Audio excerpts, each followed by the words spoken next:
হঠাৎ করে মেহমান আসবে আর ওই দিনই কারেন্ট থাকবে না। তারপরও সম্পূর্ণ কাজ কারেন্ট ছাড়াই করতে হয়েছে, আর গরমের মধ্যে কি রান্নাবান্না করেছি আর সারাদিন কিভাবে কাটিয়েছি তারই একটি সম্পূর্ণ ব্লগ আপনাদের সাথে শেয়ার করতে এসেছি। আসসালামু আলাইকুম সবাইকে, কেমন আছেন সবাই? আলহামদুলিল্লাহ, আমরাও ভালো আছি। সম্পূর্ণ ভিডিওটি দেখলে বুঝতে পারবেন কি কি রান্না করেছি আর কত লোভনীয় রান্না। আমি পুডিং বানাবো। পুডিং বানানোর জন্য 2টা ডিম নিয়েছি আর আগে থেকেই দুধটা জাল করে নিয়েছিলাম।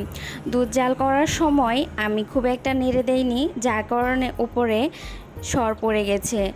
আর এই সর পড়ার কারণে দুধটা ছেঁকে নিতে এতটা ঝামেলা হচ্ছে। একটু ঝামেলা হলেও আমি সহজেই করে ফেলেছি। ডিমের সাথে দুধটা মিশিয়ে নিয়েছি, তারপরে আরও একবার ছেঁকে নিতে হবে। আমি ছাঁকার একটা সময় পাইনি, তাই একেবারেই দিয়ে দিয়েছি। আর না ছাঁকলেও আমার পুডিংটা অনেকটাই মসৃণ হয় আর সুন্দর হয়।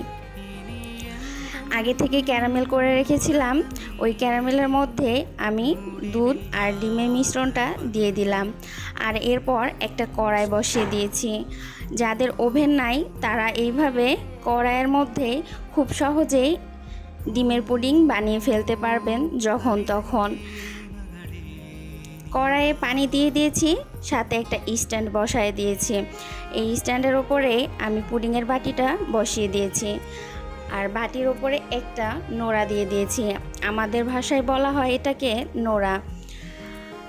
আগে থেকেই পেঁয়াজ মরিচ সব কিছু কেটে নিয়েছি।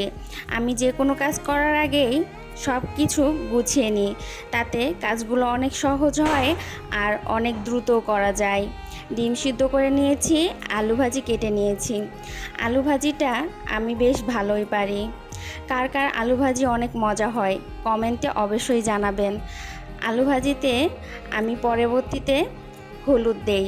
প্রথমে তেল দিয়ে নিয়েছি, পেঁয়াজ কুচি দিয়ে ভেজে নিয়েছি, তারপরে আলু ভাজিটা দিয়ে দিয়েছি। আর এই তো হলুদ দেওয়ার পরে এখন ঢেকে দেওয়ার হয়েছিল আর একটু নেড়ে চেড়ে দিয়েছি। অন্য একটা চুলাতে মাংস রান্না করার জন্য পেঁয়াজ কুচি দিয়ে নিয়েছি। প্রত্যেকটা রান্নার সম্পূর্ণ ভিডিও করা সম্ভব হয়নি, কারণ অতিরিক্তই গরম ছিল আর রান্নার চাপ অনেক ছিল। একলা হাতে সম্পূর্ণ রান্নাটা করা হয়েছে, যার কারণে কোনো রান্নারই সম্পূর্ণ রেসিপিটা দেওয়া সম্ভব হয়নি।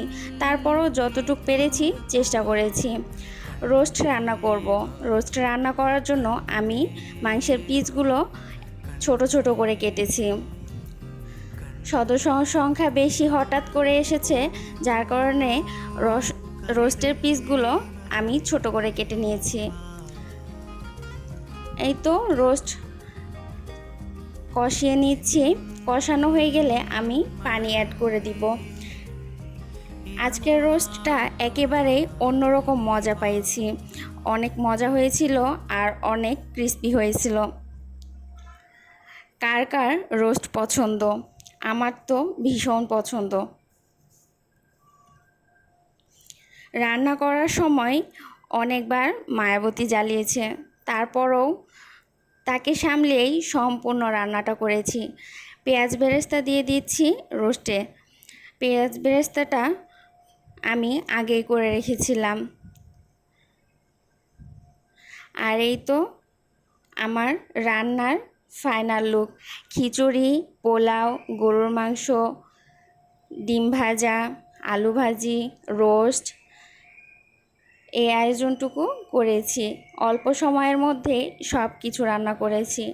আমার আজকের ভিডিওটি কেমন লেগেছে আপনাদের কাছে অবশ্যই জানাবেন।